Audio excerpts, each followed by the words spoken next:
Morning mga kabagay, welcome to my YouTube channel, Baramidas Vlog. For today's video mga kabagay, bali magluluto tayo ngayon ng lutong probinsya mga kabagay. Maggagata tayo ng labong na may halong baluko. Ayun mga kabagay, siyempre alam niyo naman sa probinsya, madalas ito yung mga niluluto. Tsaka ginataan, napakasarap nito mga kabagay. Ito yung luto dito sa probinsya namin sa Palawan. So bali, saludo ako sa mga Bicol. Mga kapwa ko Bicolano, saludo ako sa inyo, shoutout sa inyo mga kabagay.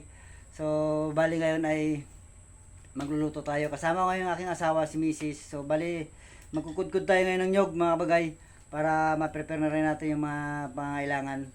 So, bali meron na rin tayong mga ricado mga kabagay, naka-prepare na rin. So, bali gigihat-gihatin na lang namin to ni Mrs. So, papakita ko sa inyo mga kabagay, ito yung mga ricado natin, kompleto na rin. Tsaka, siyempre, especially, sa mga Bicolano ay hindi mawawala yung sili mga bagay. Di ba? Alam niyo na yan eh. Alam na yung mga taga Bicolano mga bagay. Ayan, sili. So, bali karating ko lang kasi ngayon galing palengke, na malingki ako. Kaya, ito yung nakita kong ulam kasi. Magluluto tayo ng ito, baloko. Minsan kasi nakikita ko yung father ko is Bicolano rin. Nakikita ko sa bukid namin. Ito yung parati niyang niluluto. Yung ginagataan niya to na may halong kangkong. So, ayan, ginagataan niya. Minsan mga dalag, ayun, haluan, gagataan siya. Bali yun ng ulam dito sa Palawan sa probinsya. So madalas siyempre tatay ko Bicolano, mahilig talaga sa gata. So siguro mana-mana na rin, ganun na rin. Pati kaming mga anak niya, mahilig na rin, lalo na ako, siyempre pinakapanganay. Mahilig ako sa gata. Kaya yung misis ko halos magreklamo na, parati na lang gata, ginataang langka, ginataang puso, o ano man, basta yung isda, gagataan. Puro lang may gata mga bagay, paksiw na lang na isda, may gata pa. Siyempre Bicolano tayo eh.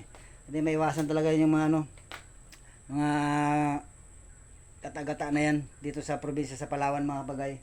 So bali ipapakita ko sa inyo mga kabagay yung mga lulutuin natin na kuhol. So ayan. Okay. So nabili natin sa palengke na talbos ng saluyot is ito lang. Kunti lang pero okay na yun, at least meron tayong maihalo diyan sa ginataan natin na labong. Tapos ito yung kuhol, yung baluko na yan. May nyug na rin tayo, 2 piraso mga bagay, ricados natin. So ayan si Mrs. mga bagay. Bali nilalaga niya na yung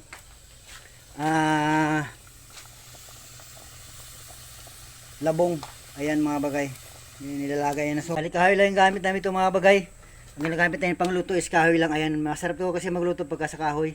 Kasi ang uling nito sa amin isa napakamahal. Bali nasa 350 ang isang sako mga bagay. Kaya kahoy na lang muna yung ginagamit namin. Tsaka nasanay na rin kami na yan ang gagamitin namin na panggatong kahoy. Tsaka mas masarap kasi magluto dyan. At tsaka isa na rin tipid. So ayun mga kabagay, bali magkukudkud na tayo ng nyug ngayon para meron tayong panggata sa lulutuin natin for today. So ayan, papasarapin natin to para masarap ang pananghalian mga kabagay. So bali maaga kami nagprepare ni Mrs. para sa pananghalian kasi mamaya darating yung may bisita kami, darating yung ate niya. Pupunta dito sa amin, dadaan dito para magpasyal, para bisitahin kami. So ayan mga kabagay. So ayan mga kabagay, bali nagano tayo ng tapos na tayo magkudkud.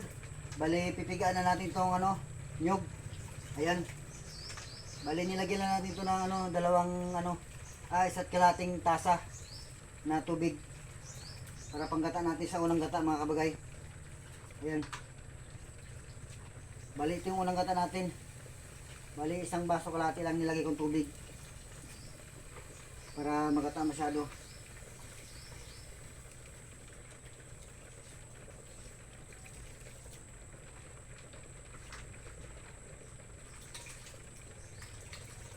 Okay, mag-alala mga kabagay, malinis nitong kamay ko.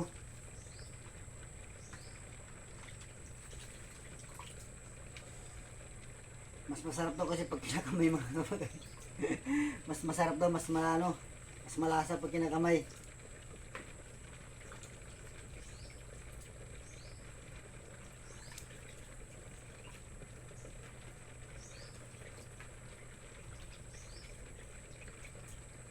Ayan mga kabagay, bali wala na, kunti lang, sasalain na lang natin to.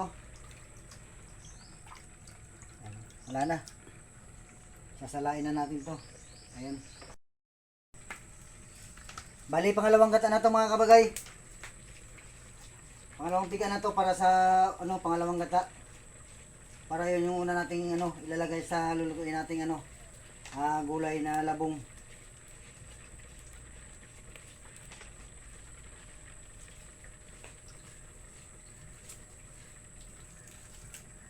Bale, 2 baso ito mga kabagay.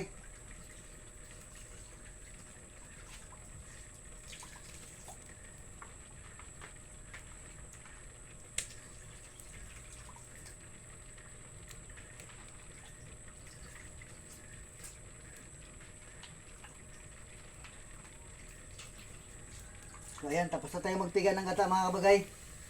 So, kabagay, bale tapos tayong niluto nating ginataan kayo ng ano, kohol pati labong. Ipapakita ko sa inyo mga kabagay yung ano, yung pagkaluto natin. So bale ito mga kabagay, bale tapos na tayo magluto. So ayan siya mga kabagay. Yung ginataan natin kanina, yung naging prepare natin. So ayan na siya yung ano niya, pagkaluto sa kanya. Napakasarap mga kabagay niyan. Lalo't lagyan ng sili mga kabagay. Ayan na siya mga kabagay.